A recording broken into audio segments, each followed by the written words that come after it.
Pessoal, boa noite a todos. Enquanto o pessoal vai chegando, vamos dar início então à última atividade do simpósio, conferência de encerramento, conferência Estado, Poder e Hegemonia, ministrada pelo professor Eurelino Coelho, professor doutor Eurelino Coelho. Vou fazer uma apresentação não muito formal. O Coelho é um antigo amigo e uma presença constante em todos os nossos simpósios, quase todos. Coelho é professor da Universidade Estadual de Feira de Santana, é professor do curso de História, também do programa de pós-graduação em História, e tem uma vasta obra, um conjunto de reflexões extremamente importantes, destacando-se aquilo que é produto da sua tese de doutorado, que teve em forma no livro Uma Esquerda para o Capital, um livro sobre o Partido dos Trabalhadores e o seu processo transformista. Coelho participa de uma série de articulações, de revistas, do grupo de trabalho História e Marxismo, da revista História e Luta de Classes. Então ele é um parceiro, em um conjunto muito grande de atividades, já esteve aqui em algumas bancas também, e portanto não parece que precise fazer uma apresentação acadêmica mais formal, muito menos aquela que pega lá um resumo do Lattes, isso não, nesse caso não se torna necessário. Então chamo à mesa o nosso camarada Eurelino Coelho.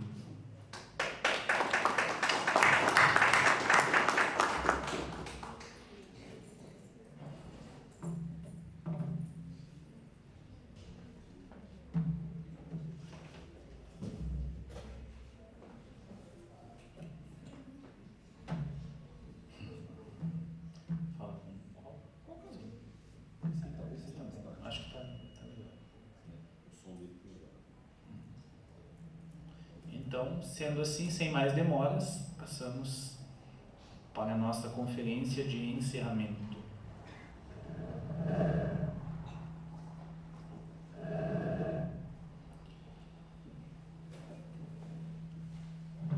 Gente, boa noite.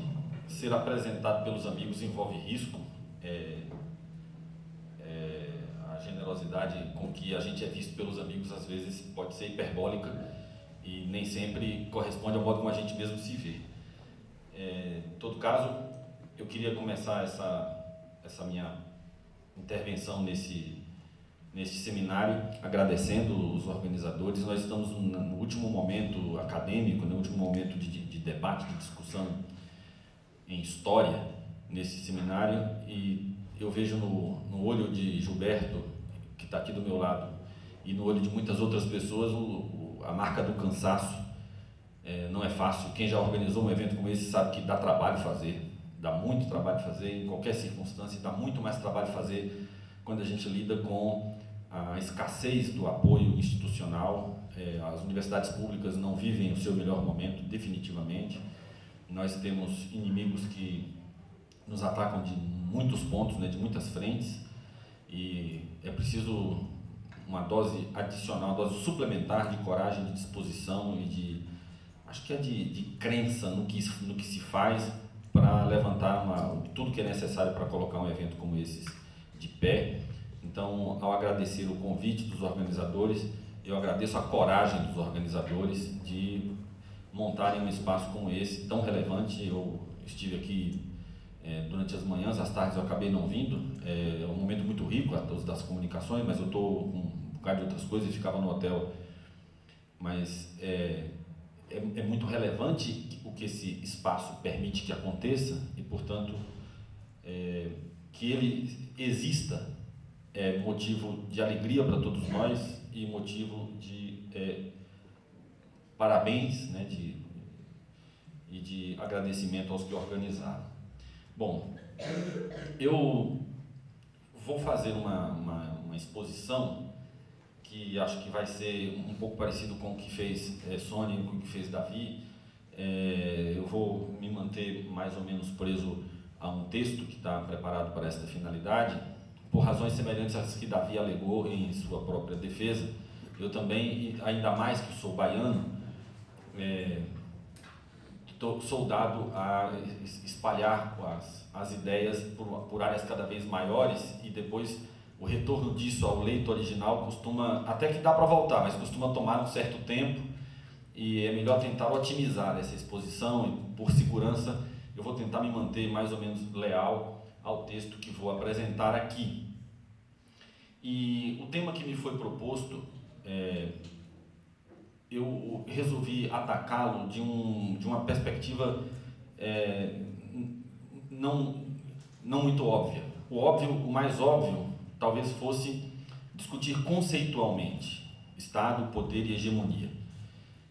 Mas nós estamos num lugar em que esses conceitos, a obra de Antônio Gramsci, né, o trabalho de alguns historiadores marxistas, de alguns pensadores da realidade histórica que se inspiram no legado de Gramsci, é um trabalho muito bem feito.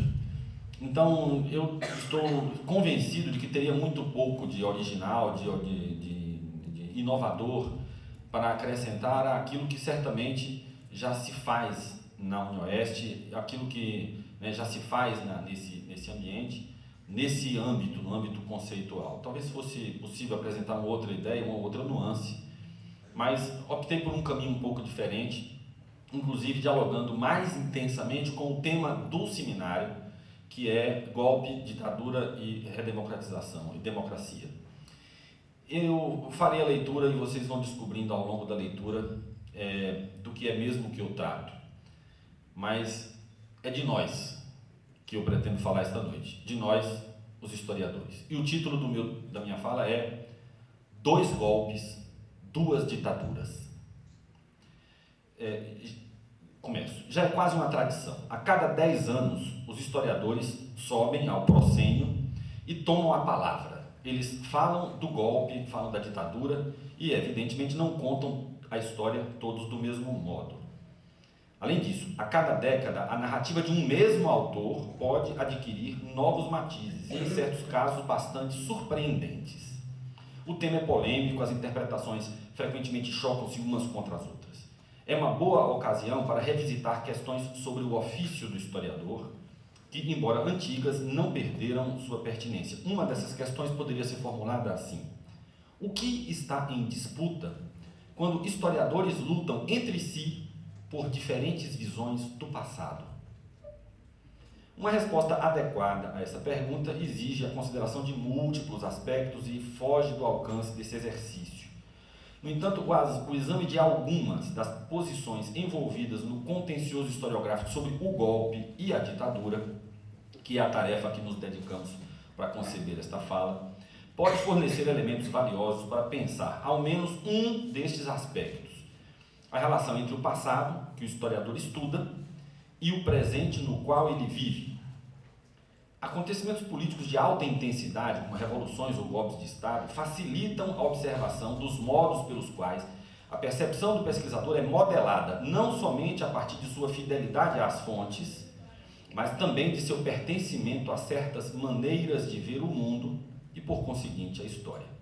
Não é o caso de secundarizar problemas técnicos e epistemológicos da produção do conhecimento que, com efeito, pesam significativamente no tipo de análise que tentamos aqui, mas de dar ênfase ao fato de que a subjetividade do historiador é um fator a ser ponderado quando fazemos a leitura de sua obra em perspectiva histórica.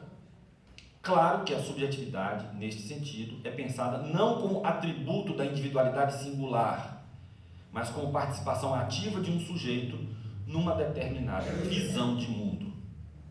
O argumento desdobrado a seguir parte da hipótese de que há um golpe historiográfico em curso, cujos movimentos tentarei descrever. São, afinal, dois golpes. O de 64, histórico, foi deflagrado quando Mourão Filho movimentou suas tropas em direção ao Rio de Janeiro, com as consequências que todos conhecemos. Esse golpe pertence ao passado. Produziu efeitos devastadores e de longa duração, nem todos, infelizmente, superados, mas foi finalmente derrotado junto com a ditadura nascida de seu ventre. O outro golpe, historiográfico, o primeiro é histórico, o outro historiográfico, está em andamento no presente, e seu alvo imediato são certas memórias e maneiras de ver o passado que ele trata de proscrever e de substituir. manejando imagens do passado de modo a que apareçam como um peso que oprime como um pesadelo o cérebro dos vivos, estes golpistas historiadores e cientistas sociais têm dado sua contribuição própria à sedimentação de modos de ver e de dar sentido a dilemas do presente. Tornaram-se eficazes funcionários de uma hegemonia cada vez mais espessa.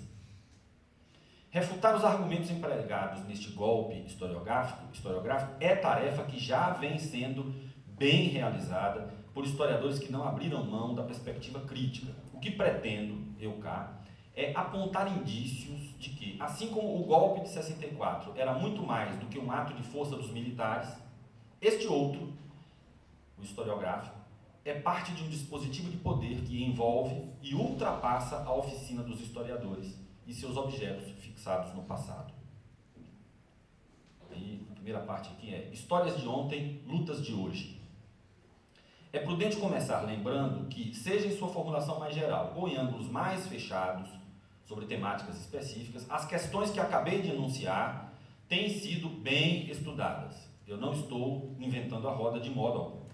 A tese de que toda visão global da história constitui uma genealogia do presente, isso é uma citação, está entre aspas, retomada aqui, foi defendida por José de Fontana há mais de 30 anos. Fontana cuidou de distinguir seus argumentos das abordagens presentistas à moda de Croce ou de Collingwood, pois para ele, eu cito, o projeto social em que o historiador inscreve a sua tarefa é algo que se realiza coletivamente e que tem uma função social.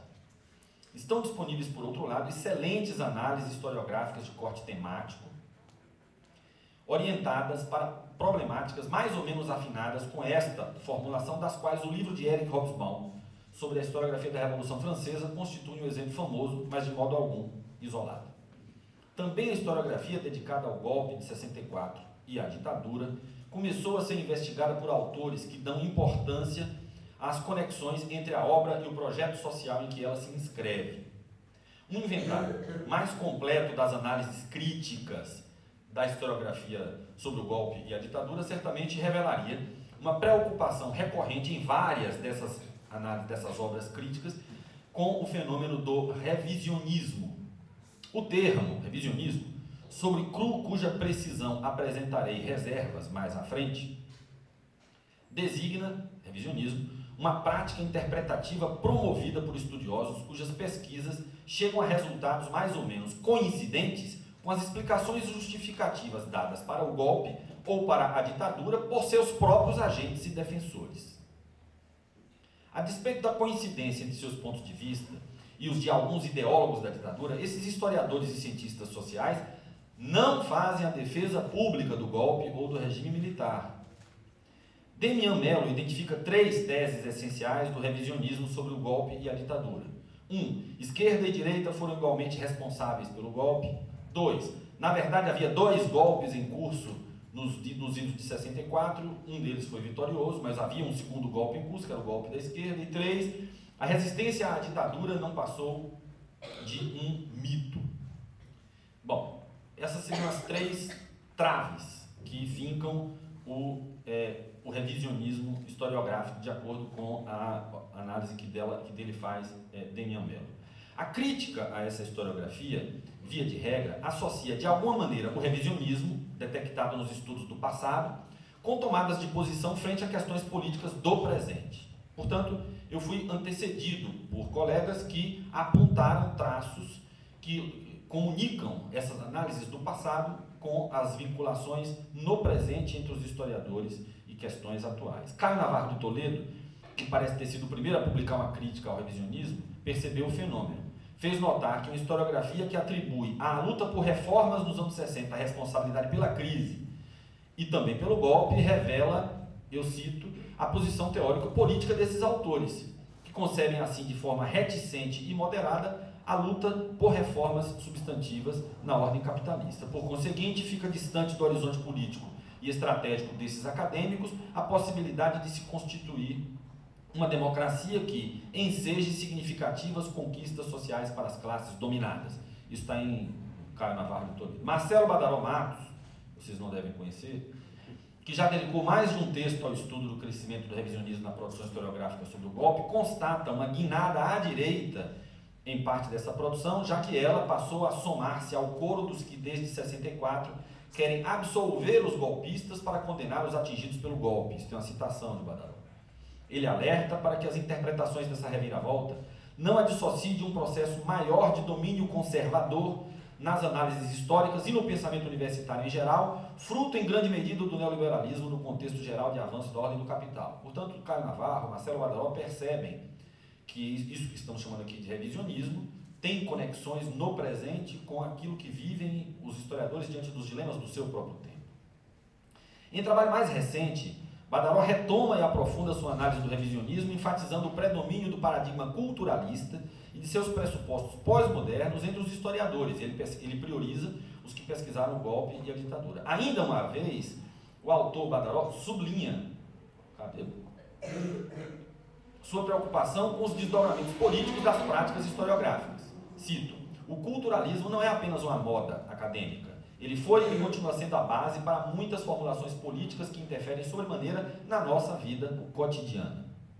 Até que ponto pode chegar essa interferência, né, na vida cotidiana, é o que ele, Badaró, sinaliza ao mencionar a repercussão de um texto publicado em jornal de grande circulação, em que um famoso pesquisador da história da esquerda, ex-guerrilheiro, com obras sobre o golpe e a ditadura, afirma serem politicamente equivalentes às figuras de Ernesto Che Guevara e Osama Bin Laden. Demian Bezerra de Mello foi quem mais avançou na análise da historiografia sobre o golpe e manifesta preocupações semelhantes. Seu artigo de 2006, cujo título será parafraseado abaixo, é encerrado com uma menção aos evidentes nexos entre o revisionismo e as crises que, no final dos anos 80, levaram vários historiadores à conclusão de que as revoluções não são necessárias e, pior, conduzem invariavelmente ao terror. Estou citando Demian. E de que a origem liberal capitalista seria o melhor dos mundos possíveis. Os revisionistas comportam-se como, eu cito, verdadeiros intelectuais orgânicos da ordem neoliberal, já que sua revisão historiográfica é alimentada pela visão de mundo própria do consenso ideológico do fim da história. Não se alimentando, pois, ao rever o passado, não só é alimentada, pois, ao rever o passado, esses intelectuais são também produtores dessa visão de mundo. Na coletânea que organizou por ocasião do 50º aniversário do golpe, Demian Mello reconhece explicitamente a necessidade de problematizar o uso público do conhecimento histórico, entendido como parte da disputa por hegemonia. Seu artigo dá passos importantes nessa direção, ao analisar a recepção calorosa das teses revisionistas por parte da grande imprensa, que tratou de dar-lhes ampla visibilidade. Imprensa e hegemonia constituem o tema predileto de Carla Silva, que vocês tampouco conhecem, que publica na mesma coletânea um estudo sobre a ação da imprensa na construção social da dita branda. Seu pressuposto é o de que há uma convergência editorial entre editores e cientistas sociais comprometidos com o apagamento dos conflitos sociais da história brasileira. Sua pesquisa não é sobre historiografia, mas é ela que vai mais longe na caracterização do fenômeno, que não ocorre apenas no Brasil, de uma, eu cito, política de criação de consenso em torno da ditadura, que busca de diferentes formas apagar sua existência, criar elementos no senso comum que estabeleçam aspectos positivos da ditadura, inclusive fazendo comparações com outras ditaduras para estabelecer as mais brandas e as mais duras. Carla Silva identifica como sujeito desta ação política um amplo espectro que inclui não apenas militares, mas, eu cito, inúmeros intelectuais orgânicos desse projeto social, donos de meios de comunicação, todo o seu aparato produtor de consenso, professores de institutos liberais, organizadores, executores de práticas políticas e econômicas capitalistas. Eu só teria a acrescentar que não há razão para excluir dessa lista os historiadores. O golpe historiográfico encerrou, portanto, o golpe historiográfico, portanto, encontrou quem resistisse a ele. Acabei de mencionar vários. Na verdade, o principal resultado do esforço desses críticos nem foi destacado aqui. É o desmonte meticuloso e bem fundamentado, empírica e conceitualmente, das peças argumentativas erigidas pelos golpistas. Esse trabalho foi feito, tem sido feito. Submetidos a minucioso escrutínio por profissionais competentes, os fundamentos das teses revisionistas vêm sendo destruídos um após outro. Se, apesar de tudo, creio poder justificar minha intervenção neste debate, já que o trabalho de desmonte dos argumentos está bem feito, e eu acho que está, por que eu tomo a palavra, então? É porque proponho desenvolver um pouco mais, extensamente, algumas hipóteses contidas nos textos que acabei de citar e que não puderam ser até aqui trabalhadas de modo mais detalhado pelos respectivos autores. Seguindo sugestões que encontro em seus textos, gostaria de pensar sobre o projeto social no qual se articula a historiografia golpista e suas implicações políticas. Ou, para ser sintético, refletir sobre o significado que aquela prática historiográfica assume quando problematizada através do conceito de hegemonia. A questão é relevante, inclusive, porque é perfeitamente possível que o poder de convencimento das teses golpistas sobreviva à demonstração da debilidade de seus fundamentos. O fato de que um texto é ruim, às vezes muito ruim, não significa que ele não tenha poder de convencimento e que ele não seja eficaz. E, portanto, demonstrar que um argumento é falacioso ou frágil não necessariamente é suficiente para impedir que ele continue sendo eficiente na produção de consenso. Está, assim, longe de minha intenção propor ou defender aqui uma interpretação original sobre a história do golpe de 64 e da ditadura que ele iniciou, embora a minha posição a respeito dessa polêmica esteja a essa altura visível para quem me ouve. Para os objetivos modestos dessa intervenção, é suficiente lembrar que a ação armada de abril de 64, que pôs fim ao regime constitucional em vigor, não foi um ato isolado cometido por generais autoritários. Ao contrário, ela foi a alternativa política desejada e longamente planejada por segmentos importantes da classe dominante brasileira, com os quais as cúpulas militares mantinham de longa data intensas relações. Os argumentos empregados por René Dreyfus para caracterizar aquele movimento como um golpe de classe não foram refutados, mesmo após 31 anos da publicação de seu livro admirável. Ao golpe seguiu-se a ditadura que do mesmo modo não foi puramente militar. O regime autoritário, em todas as fases, foi reconhecido como seu pela classe dominante, que, apesar do estreitamento dos canais de representação e negociação de interesses, nunca esteve realmente ausente dos espaços decisórios estratégicos.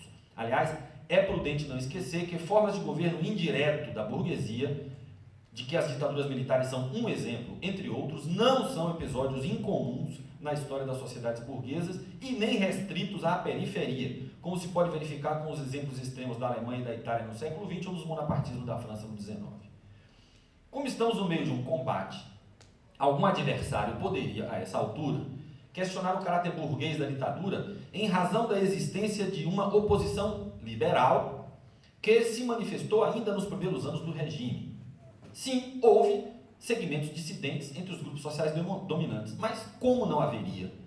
Setores empresariais bem posicionados em espaços de poder nos anos de João Goulart tinham seus motivos para não apoiar o golpe e, por outro lado, a ditadura, como qualquer governo burguês, não tinha como assegurar o atendimento equânime aos interesses de todos os diferentes segmentos da classe. Na verdade, a opção autoritária refletia justamente a radicalidade da crise política, isto é, a impossibilidade de compor e articular um consenso minimamente capaz de assegurar simultaneamente a unidade política entre os diferentes segmentos dominantes e a coerção legitimada dos grupos subalternos antagônicos. A ditadura durou enquanto garantiu solução para ambos os problemas.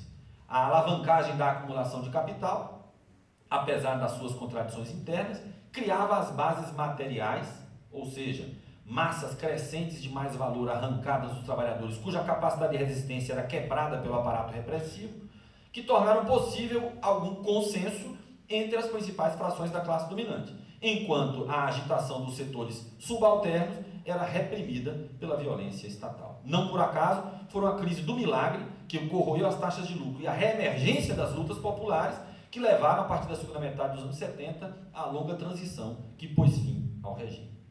De certo, identificar o golpe como uma ação de classe e a ditadura como um governo burguês carrega consigo a exigência de estabelecer os agentes concretos desse poder e os modos como eles o exerceram. Os programas que elaboraram e defenderam e os meios de fazê-lo, as práticas organizativas e articulatórias através das quais agiam, os avanços e derrotas obtidos nos diversos frontes para onde se dirigiam suas iniciativas, o significado e o alcance de sua política nas diferentes conjunturas da luta de classes.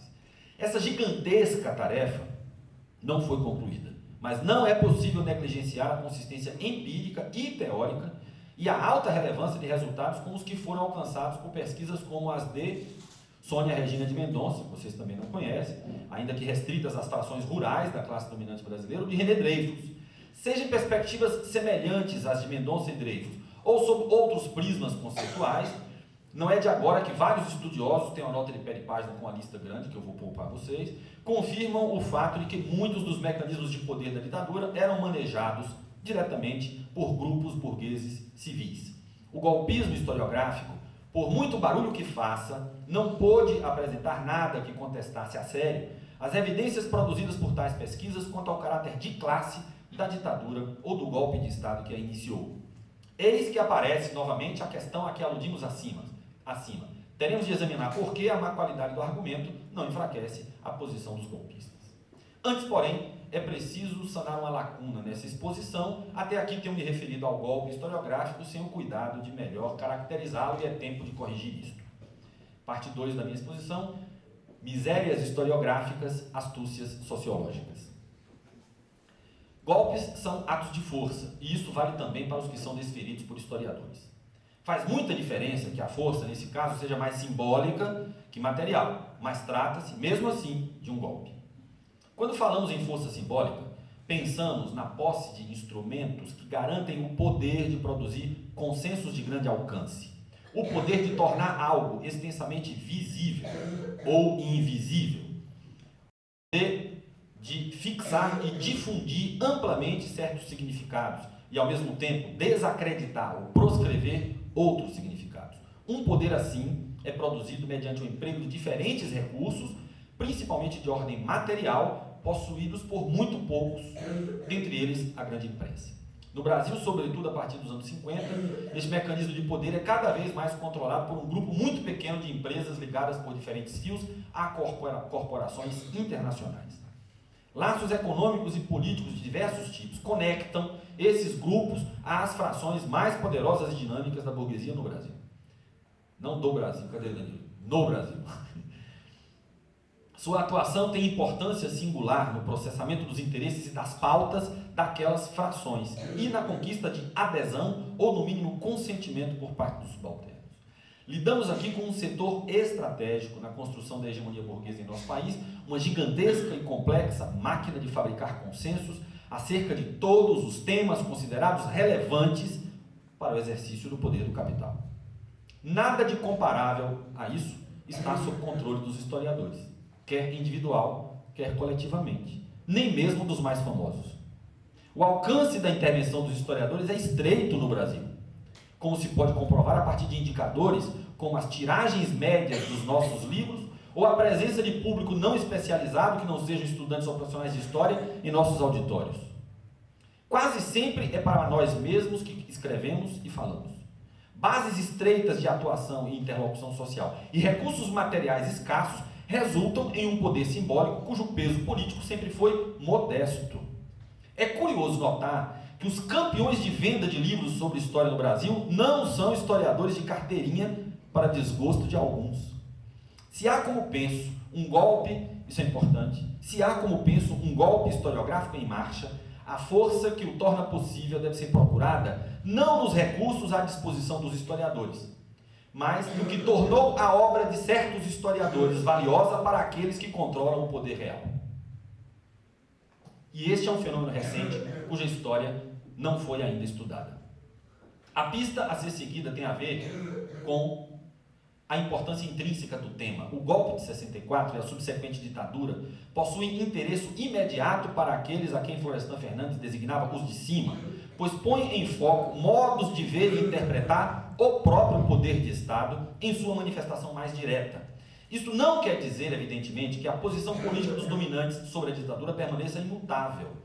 Num primeiro momento, a defesa ruidosa do golpe e o apoio não menos entusiástico à ditadura, posições assumidas pela quase totalidade dos veículos de grande imprensa, eram expressões do fato já mencionado de que o regime foi assumido como seu pela classe dominante, ao menos enquanto demonstrou eficiência no cuidado de seus interesses.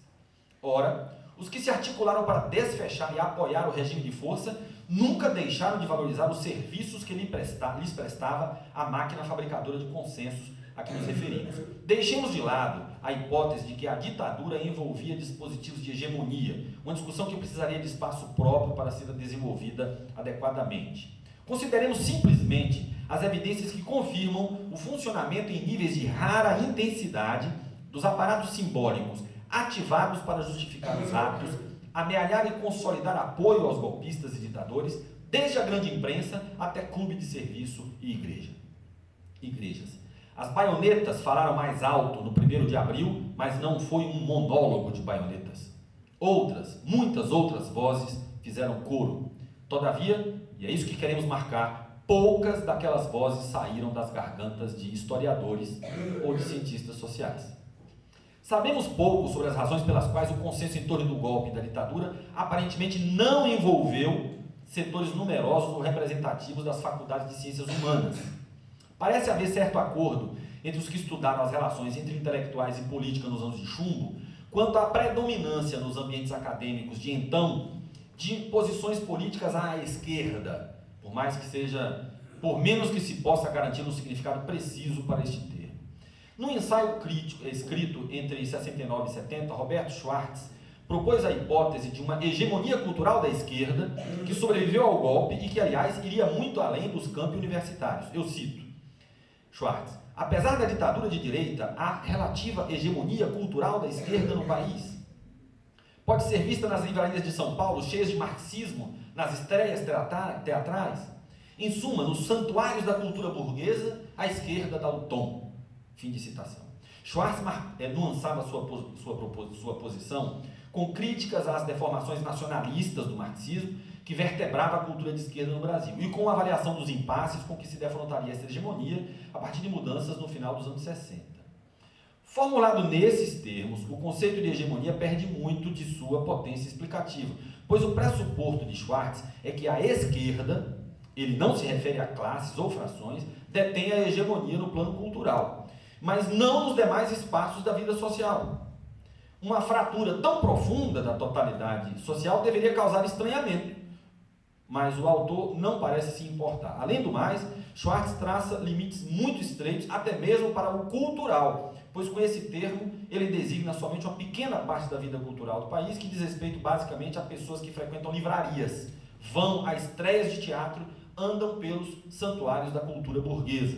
Toda a problemática da capilarização de uma visão de mundo para grandes massas humanas, que é o nervo da questão da hegemonia em Gramsci, fica fora da interpretação e, caso fosse considerada, não seria tão simples falar em hegemonia da esquerda.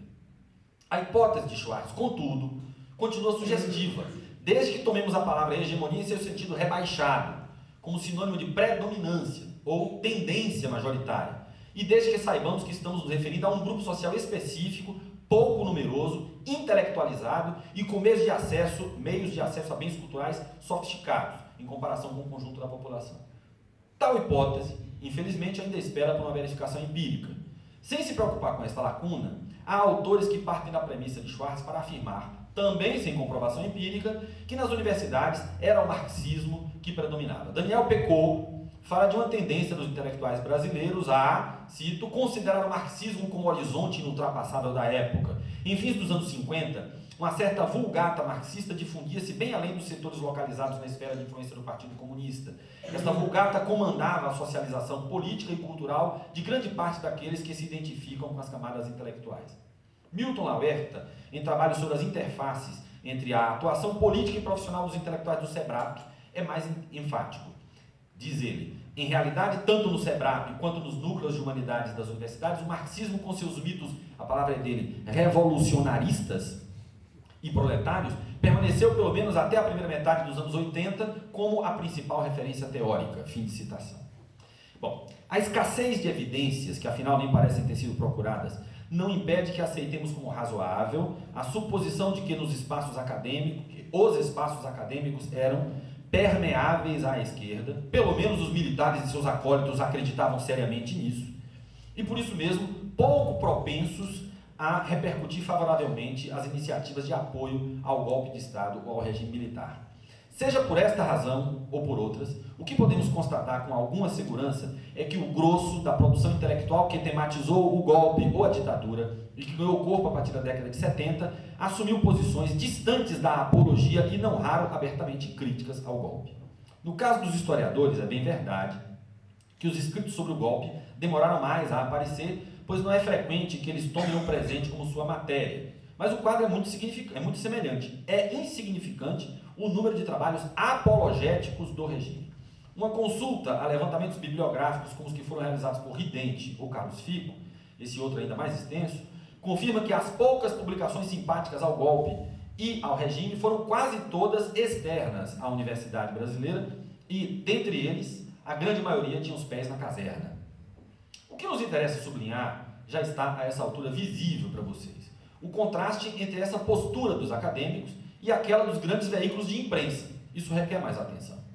Aquele foi um momento em que, por mais que a classe dominante tenha participado ativamente dos eventos e se esforçado para amealhar apoio, cientistas sociais e historiadores permaneceram à parte.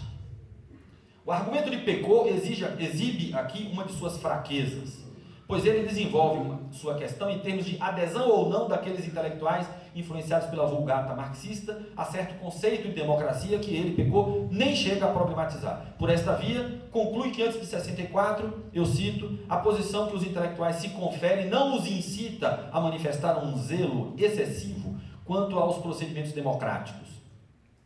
Essa hipérbole de Pecot, a hipérbole do zelo excessivo, não esconde o anacronismo dessa interpretação que, num tipo de tautologia negativa, mede excesso ou escassez de zelo democrático, com base numa concepção de democracia que, por vários motivos, não estava posta em questão pelos sujeitos envolvidos. Caminho muito mais promissor foi seguido por Virginia Fontes num texto que permanece lamentavelmente inédito, que é a tese de doutorado dela, que se ocupou de qualificar as concepções de democracia formuladas por intelectuais brasileiros. De concreto, o que sabemos é que quando os procedimentos democráticos foram golpeados em nome da democracia, os acadêmicos, marxistas ou não, recusaram seu apoio aos golpistas e não participaram do esforço de consenso mobilizado pelo aparato simbólico articulado pelos grupos sociais dominantes. Entretanto, nem tudo é tão simples. O exame de uma pequena amostra dessa bibliografia que apareceu a partir dos anos 70 permite que identifiquemos elementos que exigem mais esforço de análise. Aquilo mesmo que caracteriza o golpe historiográfico que ainda estava por vir, a saber, a enunciação de peças argumentativas que, sem assumir necessariamente uma posição abertamente apologética, corroboram de algum modo o discurso da ditadura sobre si mesma, começou a despontar muito cedo. Tomemos o caso de um sociólogo de fama internacional e publicamente identificado como de oposição à ditadura, Fernando Henrique Cardoso. Estamos em 1971, período mais duro da repressão, quando Cardoso publica um de seus mais conhecidos artigos, O Modelo Político Brasileiro. Sua perspectiva pretende afastar-se das falácias metodológicas, é dele a expressão, como a, aspas, visão linear nas relações entre economia e política, que levam a que o Estado seja concebido quase como um comitê executivo da burguesia, ou, inversamente, a que se tomem os projetos políticos dos grupos no poder como condicionantes absolutos do processo social. Citei, essas são todas as palavras dele. Após compor sua conhecida caracterização do modelo como dominação autocrática sob o controle burocrático militar, assentado em bases economicamente dinâmicas, Cardoso se propõe a pensar nas contradições para a democratização. Há, segundo ele, dois fatores de desestabilização do sistema que atuam de fora sobre o regime, mas só atuam negativamente, pois não são capazes de gerar objetivos políticos e de implementá-los. Esses dois elementos, que são a repressão incontrolada e a ação armada da esquerda, cumprem um papel igualmente prejudicial, pois na medida em que impedem maior permissividade política, diminui a capacidade de o regime absorver grupos opositores e gerar políticas capazes de passar pelo crivo da participação crítica dos que a ele se opõem, mas não querem perder influência política no Estado. E mais, as chances de evitar uma escalada de violência, segundo Cardoso, dependeriam da capacidade que tenham os setores governamentais do regime ou as forças que se opõem a seus aspectos mais repressivos de frear a corrida da violência política. Em síntese, Os extremos violentos, à direita e à esquerda, são impotentes para interferir nas políticas do regime, mas possuem o poder de vetar, o termo é de Cardoso, qualquer iniciativa que pudesse apontar saídas políticas em direção à democratização. Duas perguntas antes de prosseguirmos. Qual o papel atribuído à esquerda neste esquema de Cardoso? O de entrave objetivo às possibilidades de avanço democrático. Alcançado este ponto, não estamos muito longe de imputar responsabilidades à esquerda, se não pelo golpe, ao menos pelo aprofundamento e permanência da ditadura. Notemos que esta tese só pôde se manter porque o autor sequer menciona as organizações que não enveredaram pela luta armada e que sempre foram maioria. E porque, ainda mais grave, ele omite o fato de que a luta armada não era uma opção antes da ditadura ou era somente para pouquíssimos militantes. Segunda pergunta. Quais são os atores identificados como portadores de uma potência política real, positiva e capazes de iniciativa com possibilidade de viabilizar avanços para a superação da ditadura? Aqui precisamos ler um pouco mais O Príncipe dos Sociólogos. Saltemos 10 anos para outro artigo do mesmo autor, este dedicado expressamente ao problema da transição. Esquerda armada e linha dura dos militares eram coisa do passado em 1981. O Brasil assistia à ativação de grupos sociais subalternos, cuja agenda combinava reivindicações de ordem material e política e cuja política mudava a qualidade do espaço, e cuja, em prática, mudava a qualidade do espaço político brasileiro. Apesar de tudo, Cardoso entende que a transição teria diante de si perigos novos. Ele procura respostas para a questão que ele mesmo reconhece e nasce de uma perspectiva liberal. A pergunta que ele faz é: quais as condições para democratizar a sociedade e institucionalizar democraticamente a vida pública? Uma das primeiras, se responde Cardoso, seria livrar-se do equívoco de pensar que sem a democratização substantiva da área social, a democratização política é um engodo. Portanto, Cardoso afirma a necessidade de dissociar a luta pela democracia social da luta pela democracia política. Manter essas duas coisas casadas é um perigoso engano. Aqui temos um dos afloramentos daquilo que muitos leitores de Cardoso, como Milton Laerta, consideram como valorização do político. Isto é, não condicionar a avaliação das qualidades políticas do regime pelos conteúdos socioeconômicos expressos em suas formas, que desemboca logo no parágrafo seguinte na discussão da questão estratégica da representatividade política. Apesar de registrar alguns limites da resposta liberal à questão, Cardoso despeja sua crítica contra a abordagem feita pelos adeptos da teoria da crise de hegemonia. Os adeptos da teoria da crise de hegemonia, cometem o erro da recusa de pensar o Estado, que existe implícita na atitude basista e na valorização absoluta dos movimentos sociais frente aos partidos. Ora, o desprezo pelo Estado torna esse tipo de pensamento generoso, mas ao mesmo tempo impotente, para enfrentar o desafio do controle político das sociedades complexas. É teoricamente insatisfatório e politicamente pouco eficaz imaginar uma política de transformação social que não diga o que fazer no e com o Estado para redirecioná-lo em benefício da maioria. Ficamos sem explicação sobre a atitude basista que tanto incomodava o sociólogo, mas se formos minimamente rigorosos, não devemos falar em desprezo pelo Estado ou pelos partidos por parte dos grupos subalternos que se mobilizavam naqueles anos. Eles traziam consigo uma disposição organizativa vigorosa, que resultou na criação de um partido político, o PT, e pouco depois na CUT. Tais iniciativas concretas de construção de formas de representação política, porém, não podiam ser aceitas por Cardoso, que considerava inaplicáveis ao Brasil modelos partidários que tinham sido funcionais apenas na Europa do século XIX. Eu cito: partidos de classe, no sentido estrito, pertencem à história de outras estruturas sociais. Fim de citação. Como a transição é caracterizada como um processo de liberalização que visa ajustar a dominação burguesa, tal como ela se pode dar em países como o Brasil, eu estou citando, o equacionamento do problema da representação política deveria ter a função de criar as organizações que facilitassem a longa guerra de posições a que Cardoso se refere em outro artigo, através da qual os trabalhadores, classe médias assalariadas e os setores não reacionários das classes dominantes poderão moldar, no futuro, um sistema mais aberto. É curioso notar que Cardoso expressamente se recusa a ver em tal guerra de posições qualquer hegemonia burguesa. Voltaremos a este ponto. Nossa segunda pergunta pode agora ser respondida. O futuro mais aberto terá as características de uma dominação burguesa, ajustada e sua construção depende da atuação, principalmente no interior do Estado, de uma frente ampla da qual todas as classes participarão. Contudo, fica evidente que para que seja viável uma política que conduza ao futuro mais aberto, isso é muito importante, os trabalhadores não deveriam se fazer representar através de uma organização classista própria. Não se tratava de excluir a esquerda dessa política, mas de extirpar da esquerda tudo o que a vinculasse de modo demasiado estreito às classes subalternas. Impossível não lembrar que 17 anos antes, algumas das alegações apresentadas para o golpe referiam-se aos aliados radicais de Goulart, os esquerdistas que já não eram mais controlados pelo presidente e impunham sua agenda de reformas ao país. O que havia de intolerável na agenda dos radicais era, como sabemos, tudo o que ameaçasse posições de classe, como era o caso emblemático da reforma agrária. Propus a releitura dos artigos de Cardoso para lembrar que certos aspectos do argumento que Demian identifica nos autores que ele classifica como revisionistas já estavam presentes em intervenções bem anteriores, como, aliás, ele mesmo reconhece. A propósito, esta é a ressalva que faço ao termo revisionismo, pois neste caso não se pode falar de uma tradição interpretativa solidamente constituída que tenha sido submetida a uma reinterpretação radical. Antes, quando Fernando Henrique Cardoso escrevia, ou depois, no tempo em que Argelina Figueiredo concluiu e publicou a tese que Demian criticou de modo consistente, o que tínhamos era a proliferação de diferentes perspectivas de interpretação. Luiz Alberto Muniz Bandeira e René Dreyfus também eram lidos quase nos mesmos momentos.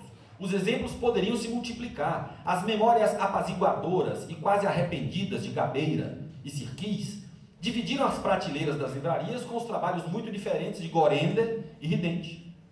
Não me parece possível identificar em meio a tal dispersão polifônica se havia e quais seriam as intervenções com peso hegemônico. Minha ressalva, porém, não deve ser entendida como a proposta de não empregar a palavra revisionismo, ao menos enquanto não dispusermos de outra mais precisa.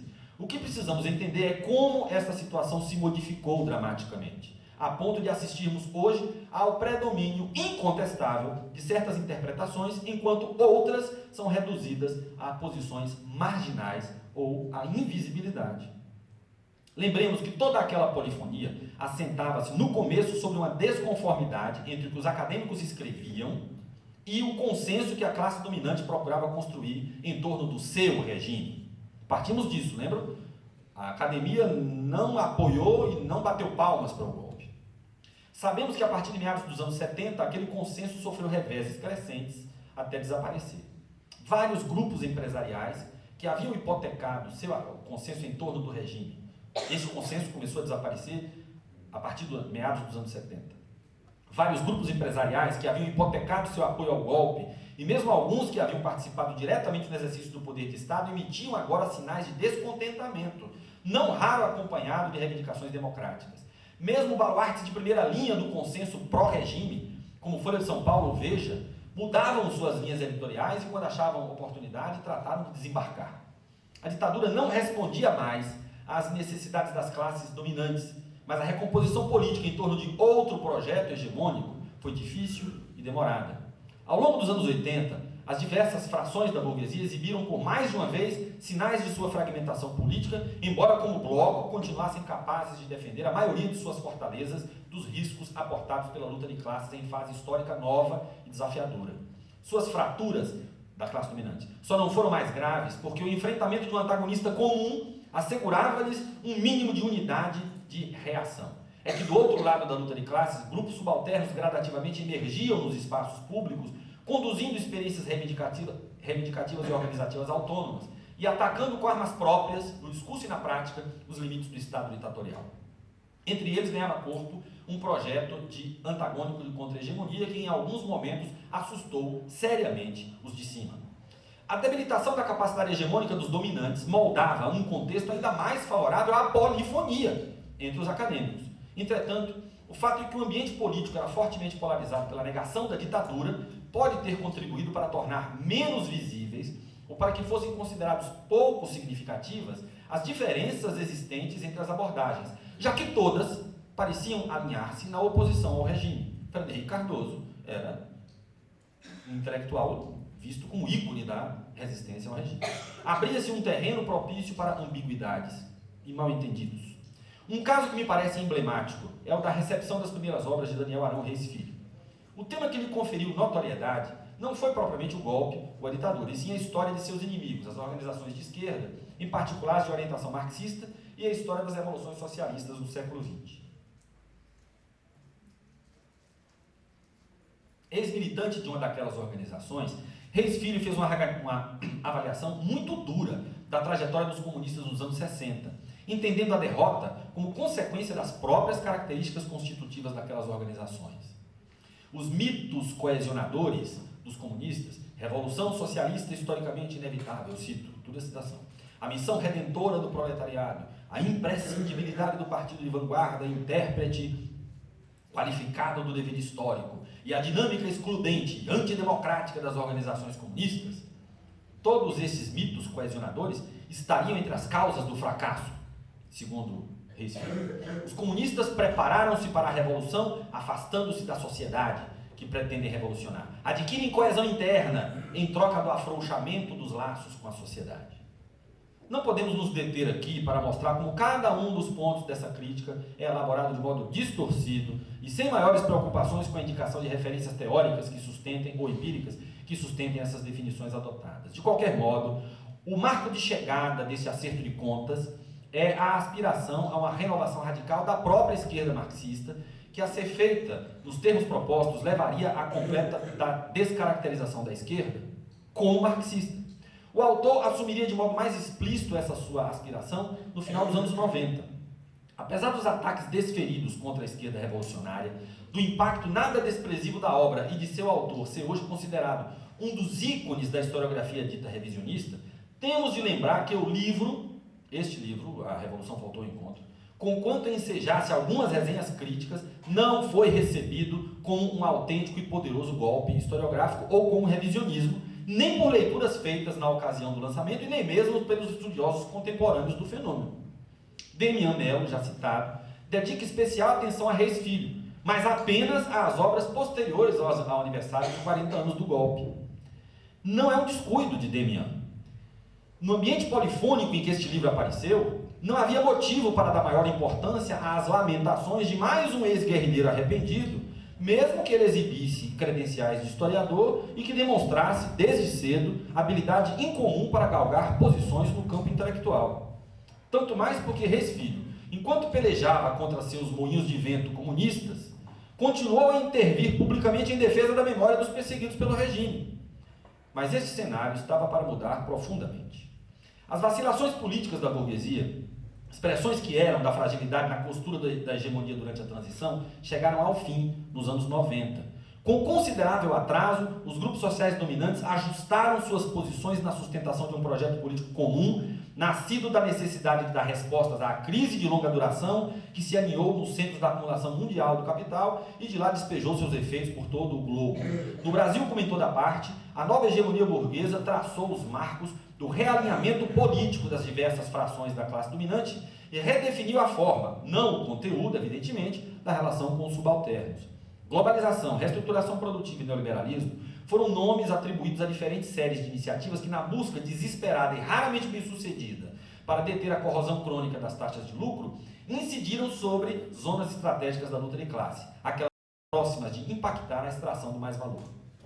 Ao mesmo tempo, essas iniciativas estabeleceram um quadro de referência para o trabalho de transformar, isso é muito importante, transformar em ideias dominantes as ideias que a classe dominante concebia a respeito de suas iniciativas e das necessidades que as geravam. Um trabalho que teria de ser confiado a especialistas, os intelectuais. Como se trata de fazer passar por universal a visão de mundo burguesa, a tarefa tem tanto mais chances de ser bem-sucedida, quanto menos deixar transparecer seus compromissos de classe. Acontece que nem sempre é possível apagar as digitais na cena do crime. Uma prioridade para o capital neste novo cenário brasileiro era o urgente apassivamento dos trabalhadores, cuja movimentação autônoma representava risco máximo e por isso mesmo convertia-se em alvo primário. Parte desse objetivo foi perseguido com o uso generalizado de meios coercitivos, quer procedentes do poder econômico direto ou do braço forte do Estado. Mas, embora indispensáveis, tais meios não seriam suficientes. Era imprescindível solapar tudo o que fosse associado à construção contra-hegemônica que vinha do período anterior, particularmente a disposição dos subalternos para construir organizações autônomas, para mobilizar-se vigorosamente por demandas materiais e para apresentar-se nos espaços de luta com personalidade própria e projetos próprios. Mais explicitamente, a tarefa tinha, por um lado, objetivos negativos: destruir a legitimidade de uma das formas organizativas clássicas dos subalternos, a esquerda revolucionária, denunciando sua incompatibilidade genética com a liberdade e a democracia, sua natureza intrinsecamente golpista e autoritária. Censurar a formulação de demandas fortes, maximalistas, acusando-as pela inviabilização das regras do jogo democrático, e reduzir ao anacronismo e ao ridículo projetos e discursos cuja referência central seja uma classe trabalhadora. Por outro lado, a cada uma dessas três negações correspondeu uma proposição: por uma esquerda nova, despida de veleidades radicais e conformada aos limites da ação política prescritos pelo próprio Estado burguês, aliás, democrático, por pautas e práticas reivindicativas centradas nos resultados e divorciadas de pretensões reformistas alargadas que questionem o status quo, e por projetos políticos formulados a partir de noções mais amplas, como cidadania e direitos, e concebidos de modo a acolher em sua diversidade a profusão de subjetividades que apresentam no espaço político, sem reduzi-las a qualquer identidade mestra.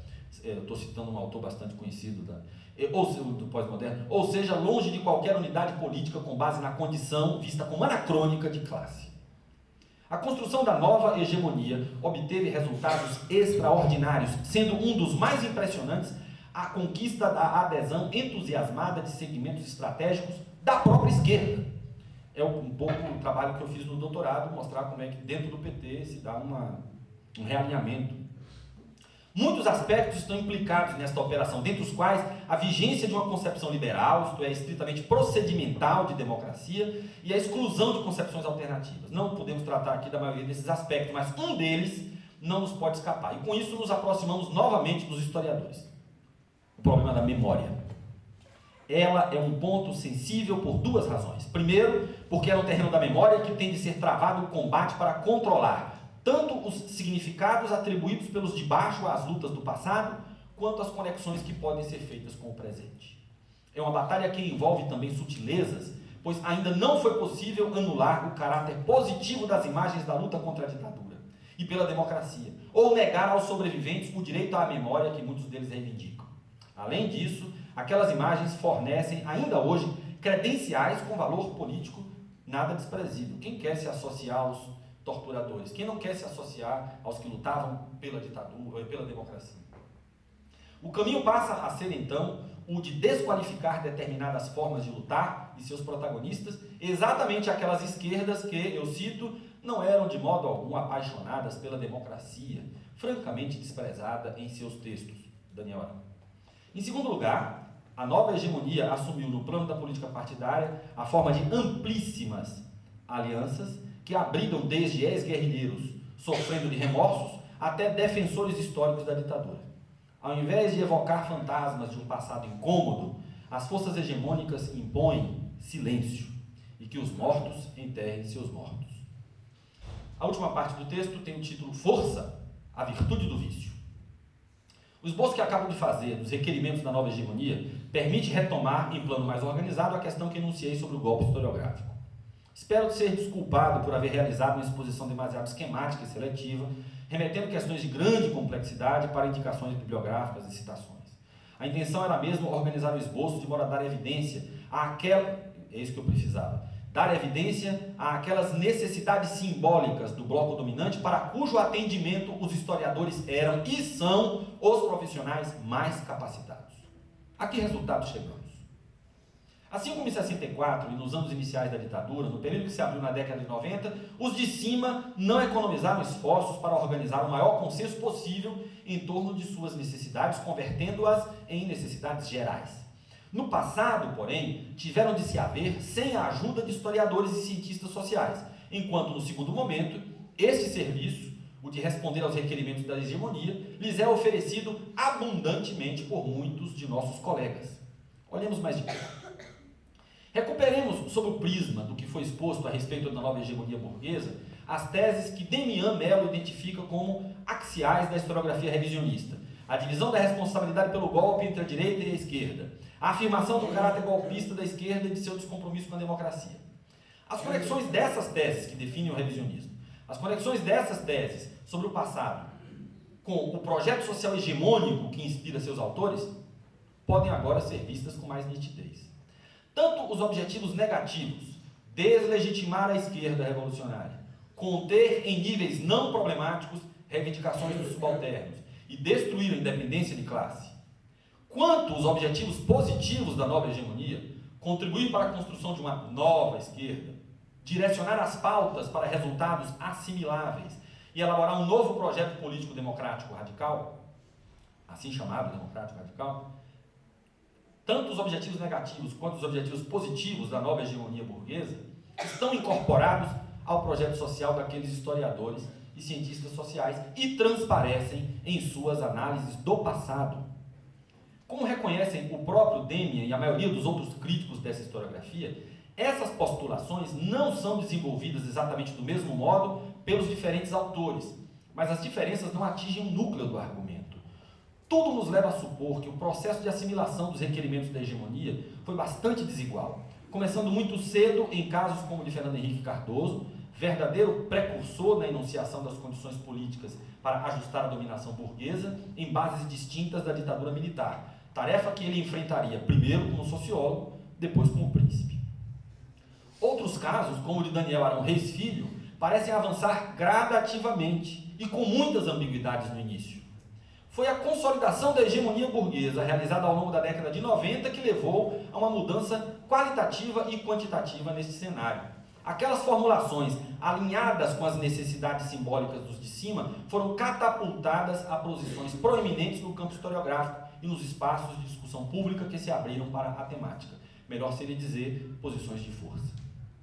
Exatamente porque o que produzem se tornou relevante para o bloco dominante, esses intelectuais passaram a gozar de um poder inalcançável para seus pares.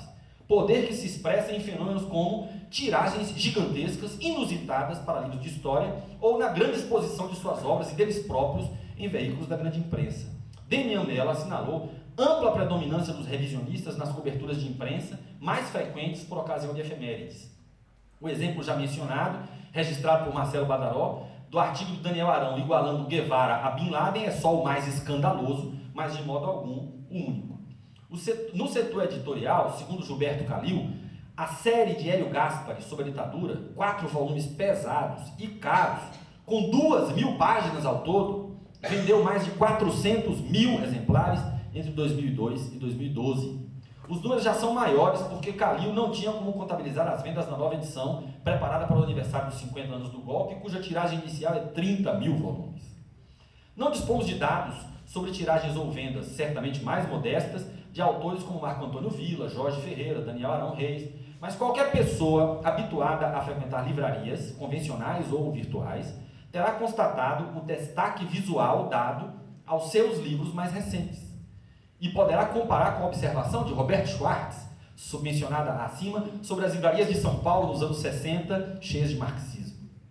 Outra dimensão estratégica do poder simbólico exercido pelos revisionistas seria descortinada se investigássemos os currículos e planos de ensino de história contemporânea do Brasil nos cursos universitários de história. Meu palpite é que as interpretações inspiradas pela historiografia revisionista predominam amplamente. Toda essa força simbólica é empregada para golpear alvos bem escolhidos. Discursos sobre o passado que não corroboram os significados despejados por esta parafernália hegemônica são desqualificados ou, pior, reduzidos ao silêncio e ignorados. O golpe historiográfico volta-se contra os herdeiros acadêmicos de Dreyfus e de Muniz Bandeira, mas não são eles os alvos prioritários. As armas estão calibradas para atingir um público muito mais vasto, o mesmo para o qual se dirigem as ações da nova hegemonia, da qual esta operação historiográfica é um mecanismo. O verdadeiro objetivo da guerra é a memória, os sentidos do passado, tal como compartilhados por grandes massas humanas, e as implicações que tal visão do passado projeta sobre o presente. As bibliotecas universitárias são apenas um dos muitos campos de batalha. Outro, talvez mais importante, são os componentes curriculares cumpridos por novas gerações de professores de história e historiadores do futuro próximo. A memória sobre os anos de chumbo não pode ser apagada, mas é depurada de tudo o que representa incômodo aos dominantes de hoje. Por isso, a propósito de tratar do passado, o golpe historiográfico atinge adversários do presente. Ao acusar a esquerda de responsabilidade pelo golpe militar ou pela continuidade agravada da ditadura, algo também acusatório está sendo dito sobre a esquerda anticapitalista de hoje, que já se encontra, aliás, em situação bem difícil na correlação de forças, e sobre suas políticas avessas à conciliação de classes. Ao desenhar com cores lúgubres o caráter golpista dos que se mobilizaram pelas reformas de base, aparece no verso do papel, nas mesmas cores, a imagem dos projetos políticos que ainda insistem na possibilidade de que o poder político, em outras mãos e completamente reconfigurado, sirva para a promoção de mudanças substantivas e não para a perpetuação do status quo. Por fim, ao atacar o caráter supostamente antidemocrático dos que combateram a ditadura, o golpe é dirigido contra todos os que ousam desafiar, por discursos e ações, os limites da concepção procedimental e se entregam à construção de formas políticas de democracia que não se apartem de seus conteúdos sociais, isto é, a edificação da democracia como poder popular, naquela direção apontada pelo étimo da própria palavra democratias. Era isso que eu tinha para provocar vocês nessa noite de encerramento desse nosso belo congresso. Obrigado pela paciência.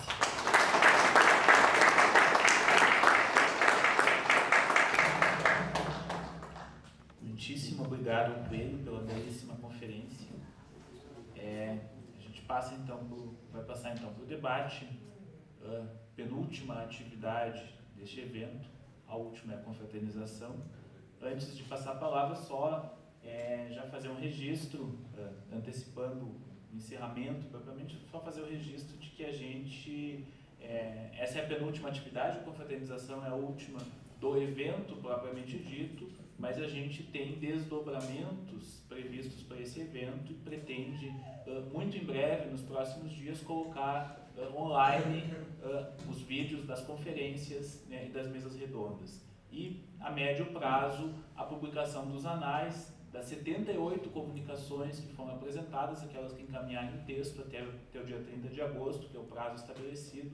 A gente teve um índice de comparecimento excelente, 78 das 94 inscritas foram apresentadas, e, portanto, os anais. E uma última desses três desdobramentos previstos é a publicação do livro que se pretende fazer, provavelmente para publicação em 2016, com os textos das conferências e mesas redondas que foram apresentadas aqui. Então já anunciamos, né, que o evento se encerra, mas não termina.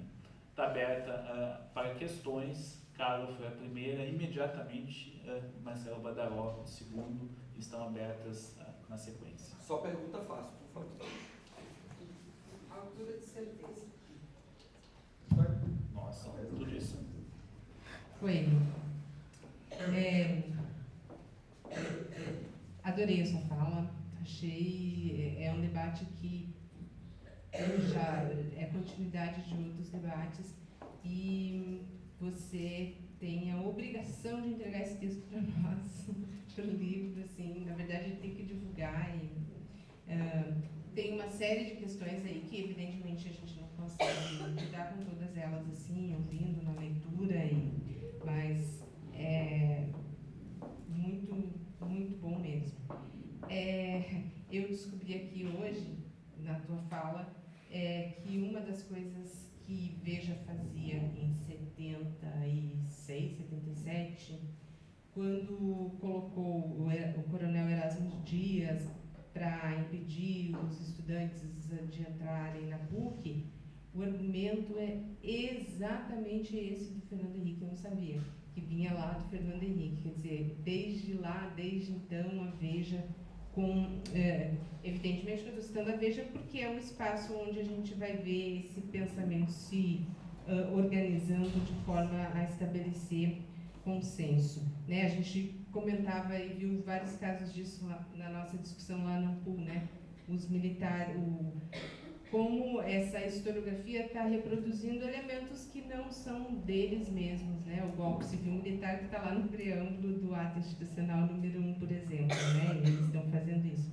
É interessante nesse debate, o Fico, quando faz essa discussão da historiografia, e aí ele coloca os marxistas, ele fala toda a historiografia, né? Mas os marxistas, ele fala, os marxistas, como se fossem todos uma coisa só, homogênea, e não tivesse, não abrisse a possibilidade de discussão ali dentro do marxismo. Então, isso reitera, né, o que você está colocando, é como se tivesse dando voz e legitimando a expressão de apenas alguma historiografia que está sendo construída aí, né? E aí, assim, fiquei bem curiosa também de tentar.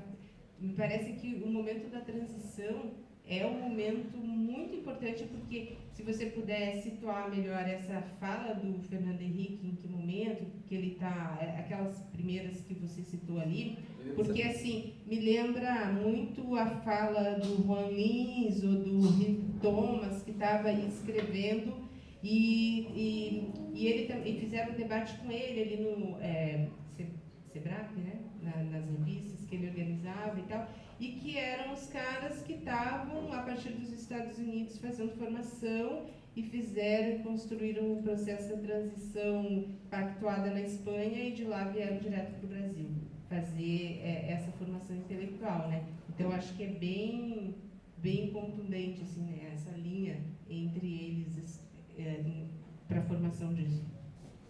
Marcelo?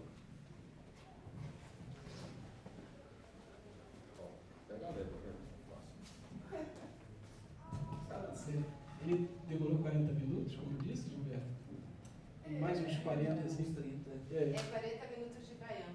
Mas eu avisei que ele é baiano do sertão, ele não fala devagarzinho, não, ele fala rápido. Olha só, eu queria, primeiro, como é a última atividade, dizer que valeu muito a pena, pagou o custo da minha passagem, bom, não fui eu que paguei, mas participar desse evento como um todo, né? É raro a gente ir a um evento acadêmico, né, universitário hoje em dia, em que a gente se sinta gratificado por tudo que ouviu, né, e saia daqui com mais ideias, né, e acho que esse é um evento desse tipo, dos cada vez mais raros, né, e a conferência magna de encerramento de Coelho realmente valorizou ainda mais esse evento. E Coelho falando, pensei muito sobre o seguinte, vocês todos que têm Facebook, páginas sociais, devem ter visto muito nos últimos dias aquela ideia de que esse pessoal que foi às ruas no domingo e tal, precisa ler mais livros de história, né? Depende, né? Ou talvez eles estejam lendo mais livros de história, né? Esses aqui Coelho está fazendo referência. Eu queria só fazer três provocações para a gente continuar conversando aqui e em outros momentos. A primeira é o seguinte, eu tenho acordo com o seu comentário crítico sobre a utilização do termo revisionismo, no sentido de que não se faz uma revisão de um paradigma dominante nas interpretações, né, e sim se afirma uma das posições que está em discussão há muito tempo. Mas não era essa a origem do termo revisionismo quando Caio Navarro empregou. É revisionismo no sentido de uma interpretação no interior da esquerda que rompe com alguns dos marcos tradicionais da interpretação de esquerda sobre o golpe. E aí ele identifica justamente os autores que ele considera de esquerda. Nós, e aí digo nós todos aqui com muita tranquilidade, né, do ponto de vista pessoal, poupamos um dos ícones da esquerda intelectual brasileira, que é criticado no texto de Caio Navarro, que é Leandro Conde. E quando ele critica Daniel Arão não apenas porque foi o guerrilheiro e tal, mas também porque foi o dirigente do Partido dos Trabalhadores, da ala esquerda do Partido dos Trabalhadores no Rio de Janeiro, né, que identificado aí com as resistências do Partido dos Trabalhadores no Rio de Janeiro, as imposições da direção central, no final dos anos 80, início dos anos 90, junto a Vladimir Palmeira e coisa e tal. Então ele está falando de um revisionismo porque ele está pensando em intelectuais de esquerda que agora fazem a revisão no sentido tradicional de revisionismo do debate do marxismo desde a época da Segunda Internacional. Acho que é por aí que Caio Navarro coloca o termo, então acho que para fazer justiça à origem, né, da utilização do termo, isso é importante.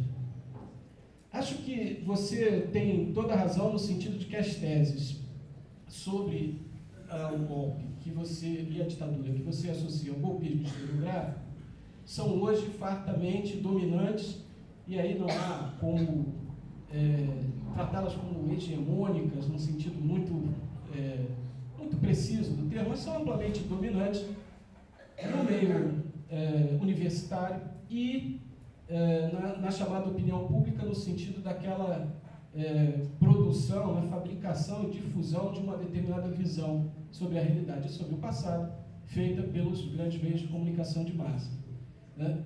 Mas, em alguma medida, me parece que, nesse plano mais amplo, os historiadores continuam sendo absolutamente secundários.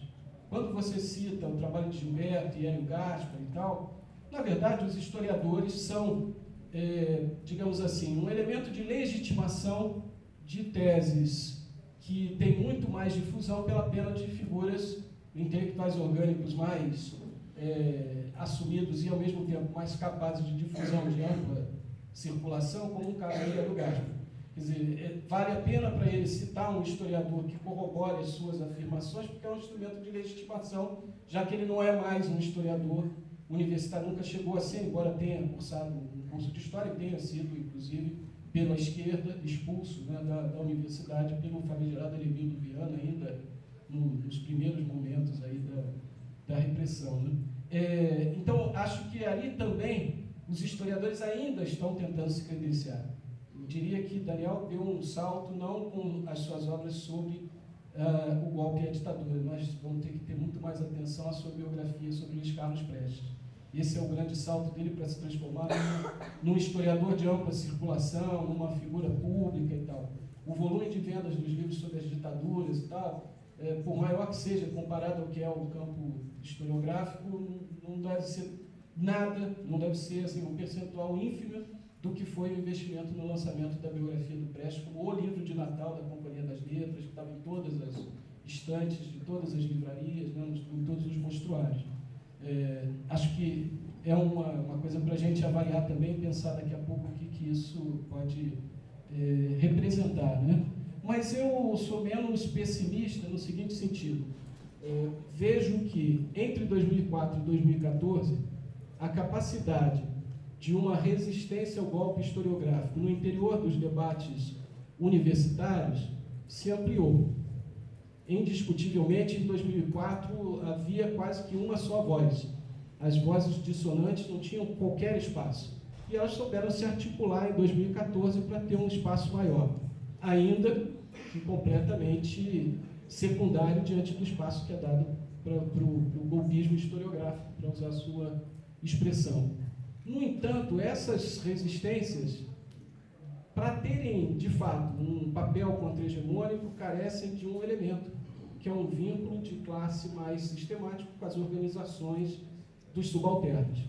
E aí não é culpa só dos intelectuais que resistem, é possível identificar que esse vínculo vai sendo quebrado também por essas organizações, no sentido de que elas têm pouco interesse nas vozes que questionam a ideia da democracia no sentido reificado como sistema político, em que, para usar lá a lembrança do Fernando Henrique, em si mesmo a instituição democrática, do ponto de vista político estrito, né, é em si a conquista, e a ideia da democracia social pode ficar relegada a um segundo plano e ela não precisa ter conexão e tal. Então, talvez a perda dessa ligação dos setores mais resistentes no meio intelectual com organizações de classe é que limite, né? E o MST, com a editora Expressão Popular, é um pouco um espaço, né, em que isso pode circular, mas com limitações. As tiragens são muito maiores, né, mas nem tudo é publicado também pela Expressão Popular. Lembro que Caio Navarro Toledo organizou, ano passado, uma coletânea excelente sobre o golpe, a ditadura e tal, e não conseguiu publicar sob justificativa de que faltavam recursos para publicar esse livro pela Expressão Popular em 2014. Então, ainda há algum limite para essa circulação. Mas aí só um último ponto, um último link, né?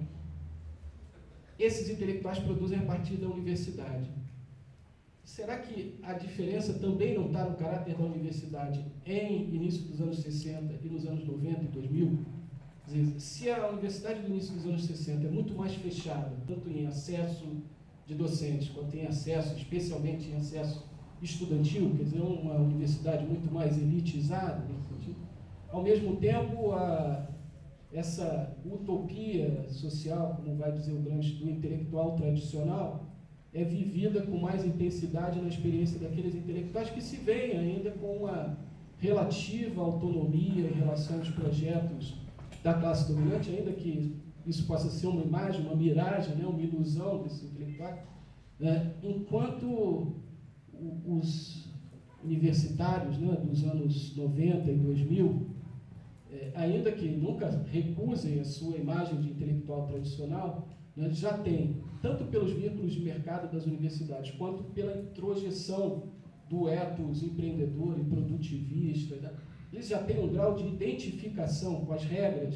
de um mercado, mesmo que seja de um mercado de ideias e tal, e quais são aquelas ideias que vão ter mais espaço de difusão, né, que está na própria transformação do caráter da universidade nos últimos anos. Né? E eu acho que esse talvez seja um outro elemento, aí, uma outra chave para a gente tentar entender, né, esse processo. Mas são coisas que a sua reflexão incitou e que ficam não para respostas ou coisas assim, mas para a gente continuar conversando. Sônia.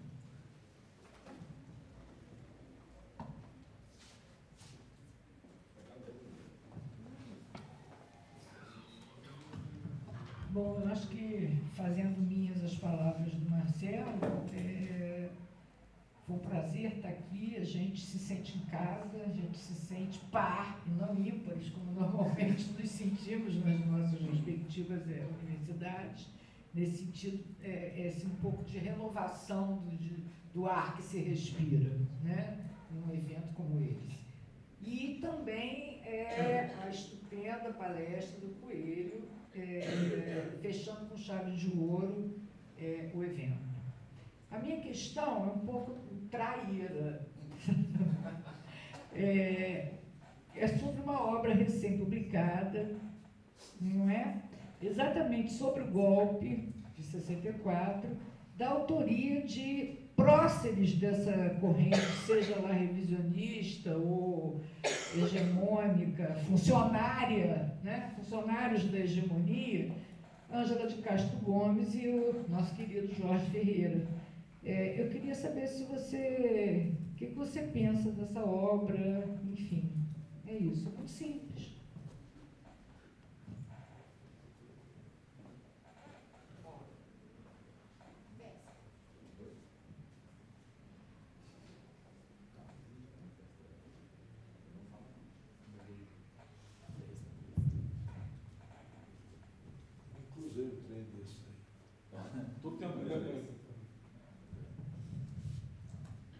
Professor Dr. Avelino Coelho, demais companheiros, colegas, eu já estou com 71 anos e sou, por formação, contador.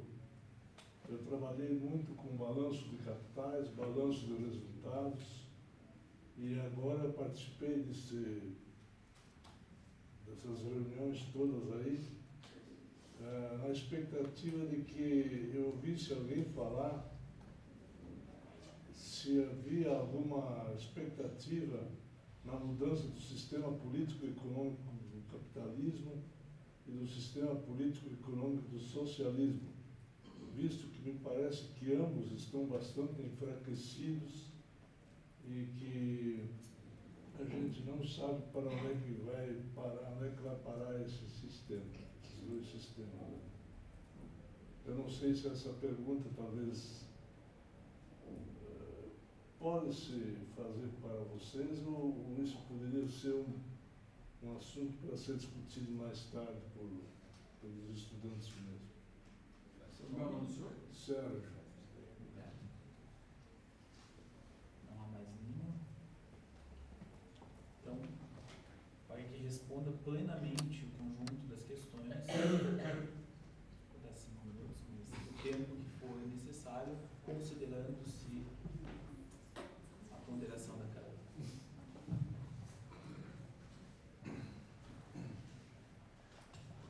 Eita. Você fala. Posso responder assim? Não sei. Bom, vou fazer algumas dessas perguntas abrem desdobramentos de investigação que não estão feitas. Então, particularmente, uma ou duas das que Badaró fez, é mais a proposição de questões mesmo do que, eventualmente, a possibilidade que eu tenha de dar conta dessas questões no momento atual das minhas elaborações, né, das minhas leituras. Mas vamos lá, vou fazer alguns comentários, explorar a minha capacidade de responder essas questões aqui do jeito que for possível. Quanto a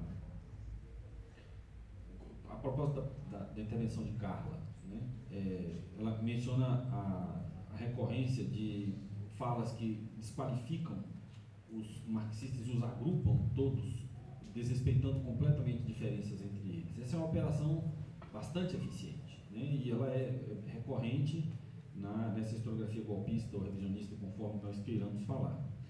É muito mais fácil você atingir um adversário que está na posição que você mesmo escolheu colocá-lo.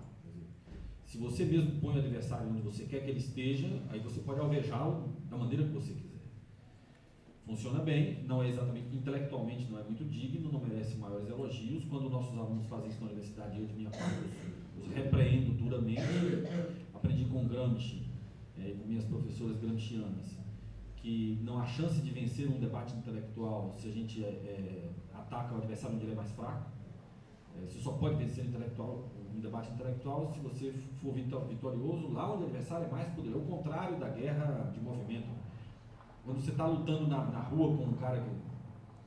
Né, você tem que dar porrada nele onde ele é mais fraco, ver se você ganha. Mas o debate intelectual é diferente.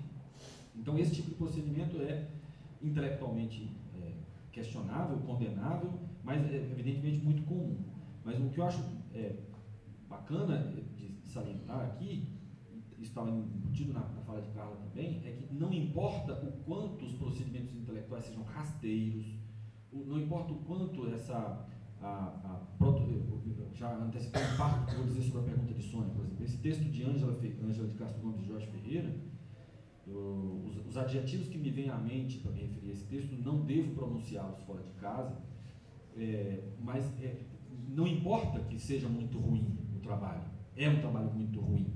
Eu estou preparando uma leitura, uma resenha, sei lá o que vai virar desse texto. Até pensei inicialmente em colocá-la como apêndice dessa reflexão, porque é um estudo de caso perfeito para esse argumento que eu tentei desenvolver.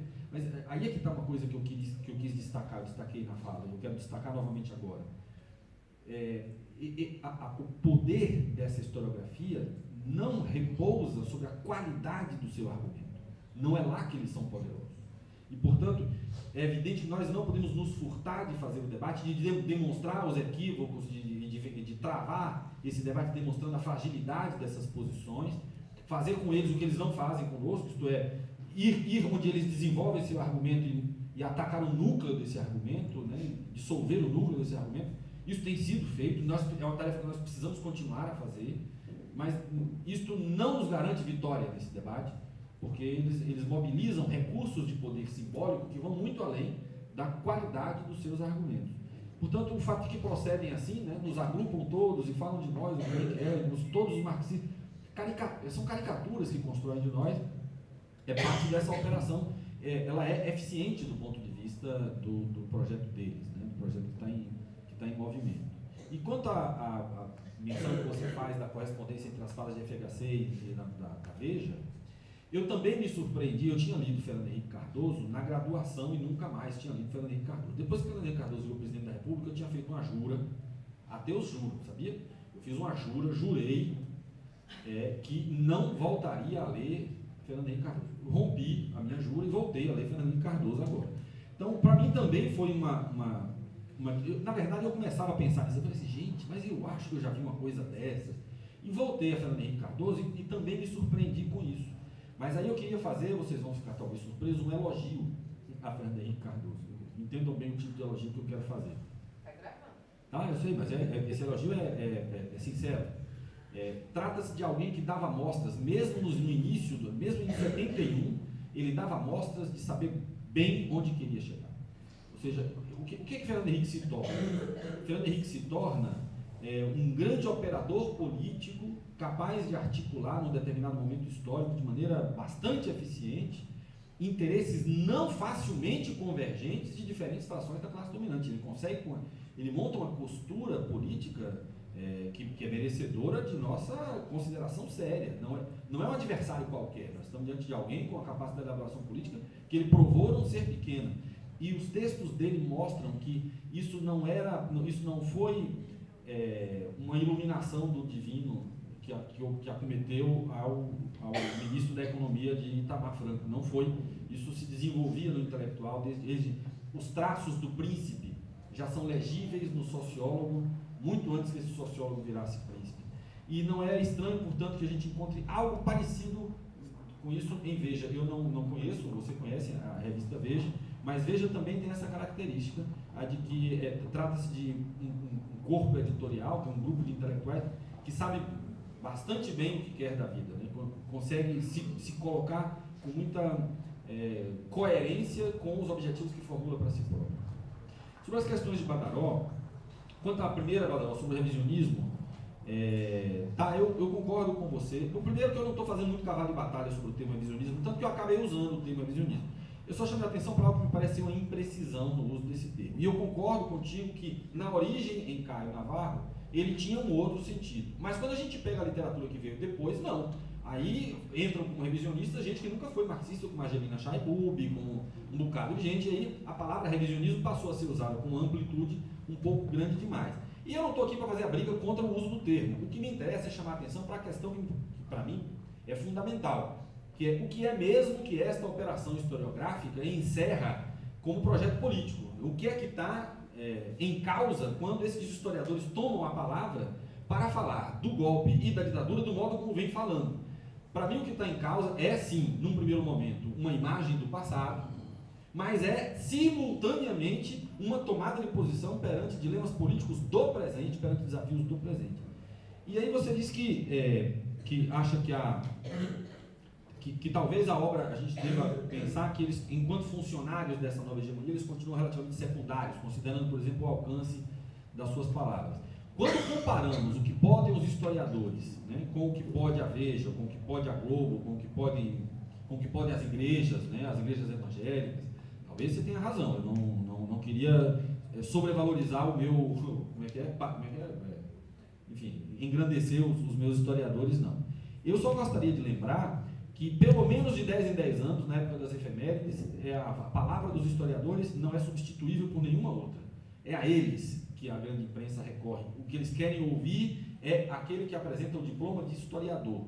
Ou seja, embora, claro, na posse dessa parafernália midiática e de construção de consensos, os recursos, como eu mesmo disse, à disposição dos historiadores serem relativamente pequeno, isso estava, eu acho que talvez não tenha me estendido o suficiente. Ou seja, para mim o problema todo sempre esteve aí. Os historiadores, enquanto tais, podem muito pouco. Continuam podendo muito pouco.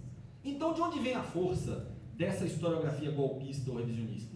Não dos recursos à disposição dos historiadores, e sim do fato de que recursos muito mais poderosos do que os historiadores dispõem acolhem e requisitam os historiadores na medida em que eles se tornam relevantes. É isso que torna esses historiadores protagonistas importantes. Acho que nesse momento eles se tornam protagonistas importantes na construção, no que lhes toca, de um discurso sobre o passado que tem implicações relevantes sobre o presente. Mas é óbvio que, enquanto funcionários do mundo intelectual, eles continuam, sim, relativamente secundários. Eu também concordo com você que nós apresentamos uma capacidade bastante interessante de resistir ao golpe historiográfico. Eu valorizo as iniciativas que tem desde 2004, depois de 2014, eu valorizo essas iniciativas. Eu tinha pensado nesse texto atacando imediatamente o meu argumento, e depois eu me dei conta de que não seria honesto desenvolver essa hipótese aqui sobre os historiadores como funcionários da hegemonia, sem levar em consideração o enorme trabalho que foi feito por outros antes de mim, e que eu citei aqui todos eles, de pegar o touro pelo chifre, quer dizer, de fazer a polêmica lá onde esses lá onde esses revisionistas ou golpistas estão colocando suas teses, eles encontraram sim quem resistisse e acho que eu concordo contigo, essa resistência conseguiu alcançar momentos muito interessantes de pôr o contradiscurso, né, de fazer aparecer o contraponto. E também não tenho nenhum desacordo quanto aos nossos limites estarem fundamentalmente em que, se o discurso dos historiadores golpistas não tem poder em si mesmo, e somente porque ele se torna relevante para os dominantes, também o discurso que nós estamos fazendo para bater nos golpistas só terá relevância efetiva no debate público quando nós pudermos estar articulados organicamente a uma força antagônica, e aí é o nosso problema. Aqui nesse seminário várias vezes nós mencionamos a tragédia, né, a nossa tragédia histórica, que é o de estarmos quebrados todos iguais a arroz de terceira, à esquerda, o projeto antagônico, nós estamos reduzindo a migalhas, não reduzindo a farelo, e todas as iniciativas que nos últimos anos temos assistido de reconstruir caminhos de unidade no nosso campo, até aqui deram resultados muito tímidos, para não dizer coisa pior. Portanto, eu concordo com o argumento quanto a isso, não tem nenhuma objeção, acho que está correto. E a última questão que você levanta, que é sobre a universidade como um espaço social relevante para se considerar pelo que ela promove, quer dizer, o que é ser professor universitário hoje, o que é que a condição de professor universitário na pós-graduação, né? O que é que isso define como ethos, né? Como modo de ser, o que é que isso faculta, o que é que isso abre como possibilidades para que a utopia do intelectual tradicional possa ser vivida, e aí ao ser vivida, será vivida em que senda, né? em que parâmetros, né? Que são os parâmetros da vida intelectual. Eu estou particularmente numa posição que me permite ver isso com certa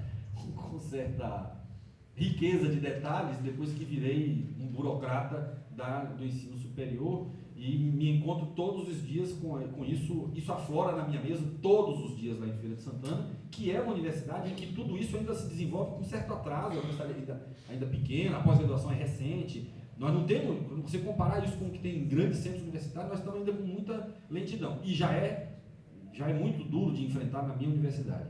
Mas aí eu tenho que confessar para vocês que acho que é um dado da maior importância, mas que não tá incorporado até aqui, não esteve incorporado até aqui as minhas reflexões, mas concordo com você, é extremamente promissor que nós nos entreguemos a isso, a essa tarefa. Tomara que esse esforço coletivo, né, de resistir ao golpe historiográfico abra mais esse caminho, que eu acho que nos sinaliza para resultados muito positivos, não apenas para esse debate, para essa tarefa de debater a historiografia golpista e demarcar essa posição, mas para debater algo que nós marxistas temos feito, eu acho, menos do que o que deveríamos fazer, que é discutir o nosso lugar, nosso papel, a nossa posição nesse lugar chamado Universidade Pública Brasileira. Como marxistas, eu acho que a gente deixa um pouco de lado isso, e talvez seja prudente, esse talvez possa ser um caminho que torne a nos convidar a debater a universidade, este lugar chamado universidade, e nossa inserção nela. Bom, Sônia, então, o texto de Ângela e de Jorge Ferreira, para não me estender, já me deram 10 minutos, eu estou falando a 14, se eu bem contei o tempo aqui. Tem algumas das características, boa parte das características que eu desfiei aqui dessa historiografia golpista se encontram magnificamente exemplificadas nesse livro de Ângela e de Jorge Ferreira. Para começo de conversa, ele é um livro diferente de outros. Ele é um livro cuja construção do texto, cuja formatação do texto o torna numa peça literária, num tipo de linguagem textual que não é a convencional das universidades. Ela é claramente desenhada para um público maior que o público universitário. Isso já é uma característica da maior importância. O esforço permanente do texto é claramente alinhado com aquelas 3 teses fundamentais do revisionismo que eu peguei delineando. Encontramos a cada página variantes daquelas teses. Eu poderia elencar algumas aqui, mas eu não trouxe o livro porque eu não imaginava que eu ia fazer essa exposição, e aí o ideal seria percorrer algumas páginas do livro e ler alguns trechos para a gente ir encontrando pérolas que confirmam que este livro um fruto maduro desta árvore revisionista, dessa árvore do golpismo historiográfico. Agora, ainda além disso, é um livro construído a partir de uma série de premissas proclamadas, premissas metodológicas proclamadas, que guardam inconsistência lógica entre elas próprias, o que é assustador. É um texto que, se você ler o texto da introdução, a introdução se contradiz, se desmente, se desmancha do ponto de vista lógico. Um exercício trivial, uma leitura minimamente rigorosa, atenta à construção dos argumentos, encontrará, alguns parágrafos depois, a negação lógica daquilo que tinha sido apresentado momentos acima.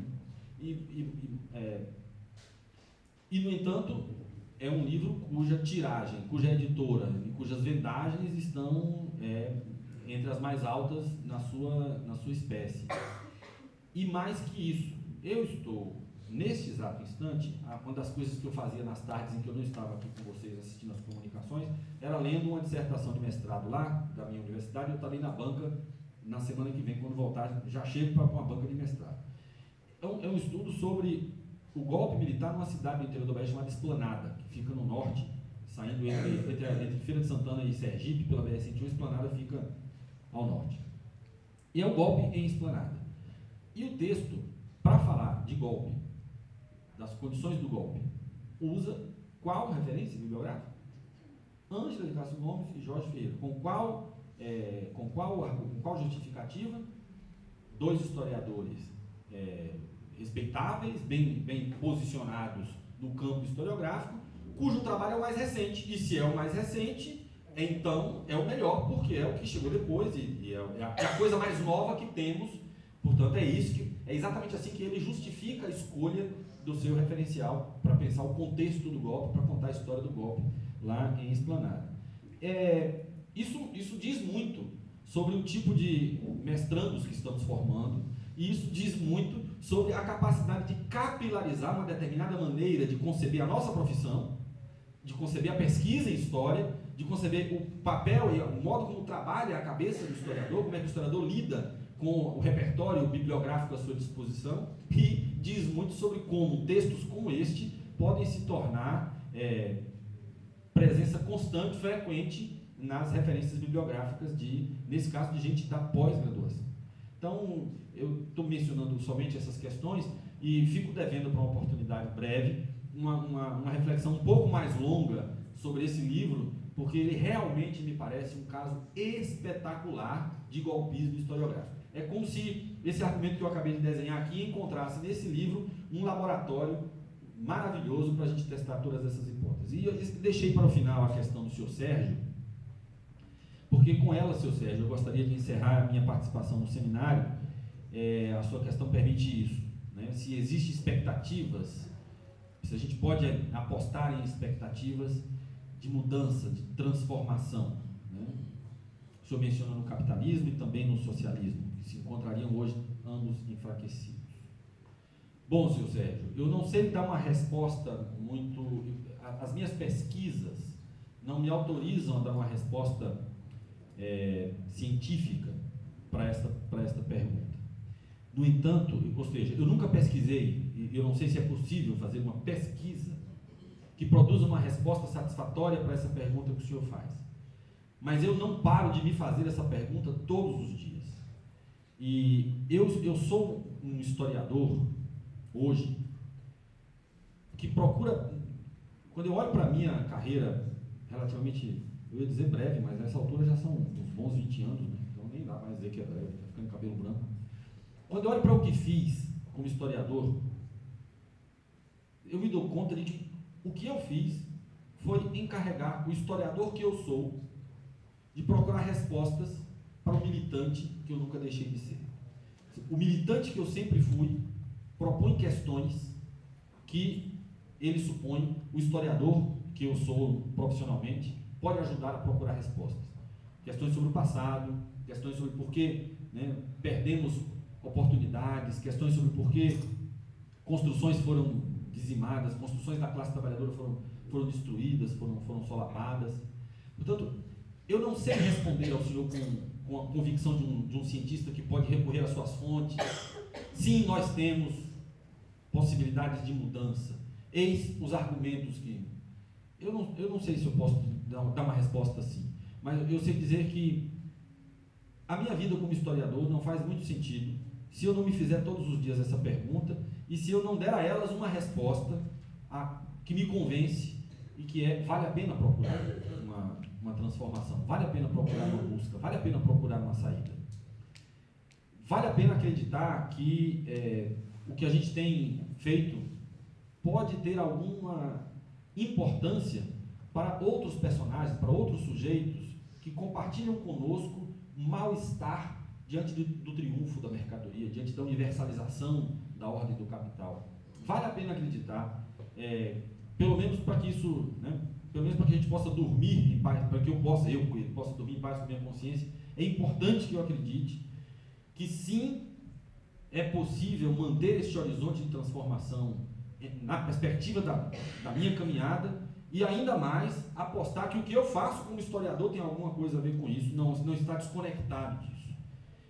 É possível que alguém demonstre o quanto há de incoerência entre essa minha utopia, este meu sonho, este meu projeto e a minha prática profissional. Não sei, é possível. Mas todo o meu esforço é para que estes dois sujeitos, o militante que pergunta e o historiador que procura respostas, durmam juntos a cada noite quando eu vou me deitar na cama e levantem juntos no dia seguinte. Tenho a impressão que algo parecido com isso anima este seminário aqui. Eu acho que o senhor veio ao lugar certo quando veio procurando respostas para essa pergunta. Tenho a impressão que muitos dos antes de mim pegaram esse microfone, muitos, talvez todos, tivessem a mesma pergunta que o senhor tenha, formulassem essa mesma pergunta para si mesmos muitas vezes. Né?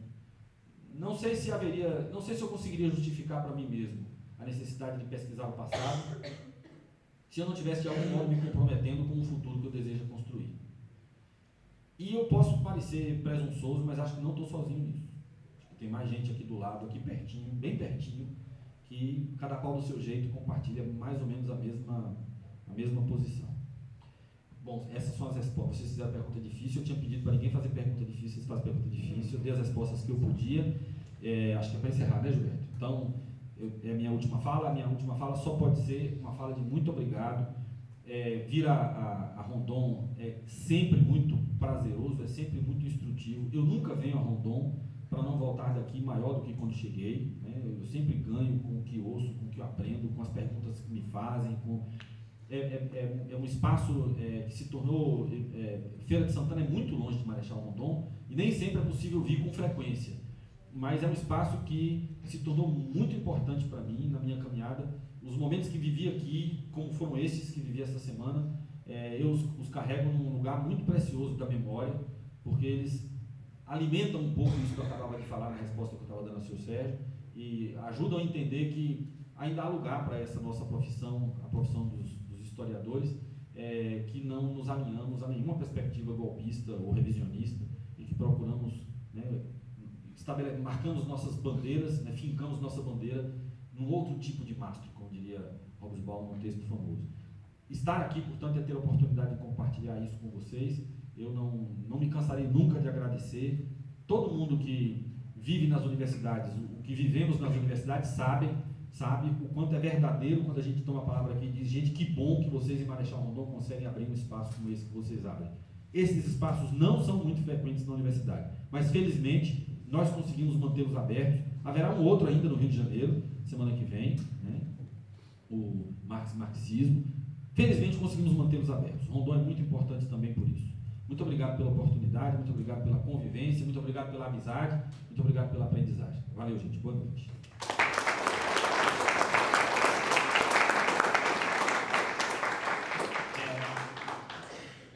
Eu queria encaminhar esse encerramento colocando muito rapidamente, não mais do que 5 minutos, mas eu preciso fazer algumas observações. E começo por aquela que é certamente a mais importante, é aquela que é a estrutura fundamental daquilo que a gente fez aqui, que é o caráter coletivo da construção desse evento. E vou começar dizendo que eu não vou agradecer aqueles que cotidianamente construíram esse evento, que são os integrantes do nosso grupo de pesquisa. Não vou agradecer porque esse evento não é meu, não é daqueles professores que apareceram coordenando mesas aqui, mas esse evento é uma construção de todos nós, de todo esse grupo de pesquisa, que não são apenas os professores, mas são os professores, os doutorandos, os mestrandos, professores da rede pública que passaram por esse grupo, os graduandos, um conjunto de pessoas, dos quais 5, 6, 7 estiveram aqui na frente coordenando mesas, outros vocês viram nas bancas fazendo credenciamento, e outros vocês não viram porque estavam correndo de um lado para o outro atrás dos certificados, da produção, de pastas, de um conjunto de coisas que são parte das necessidades da construção de um evento como esse. Mas a construção desse evento, desde a escolha da temática, a primeira imagem que foi usada na chamada, a mudança da imagem, a opção por colocar uma fotografia que obviamente não foi por acaso que foi escolhida, que é uma fotografia do massacre de 29 de abril, o convite a quem seriam aquelas pessoas que seriam chamadas, os temas das mesas, o conjunto de opções e decisões organizativas, de definições que construíram esse evento, foram construções coletivas de um grupo de pesquisa que busca, no limite da sua capacidade, ser o mais horizontal possível. Esse não é um grupo que se constrói a partir de, até porque não tem, de 1, 2 ou 3 grandes nomes, mas é um grupo que se constrói e que, se ele é alguma coisa, você consegue produzir um evento que pelos resultados que a gente teve, mais uma vez, é um evento que tem uma certa importância, que vem se consolidando com uma certa importância. Isso é fruto não de uma, de 3, de 5, de 10, mas de mais de 2 dezenas de pessoas que constroem essa iniciativa. Então esse não é um agradecimento pelo motivo que eu disse, mas é um registro que é fundamental.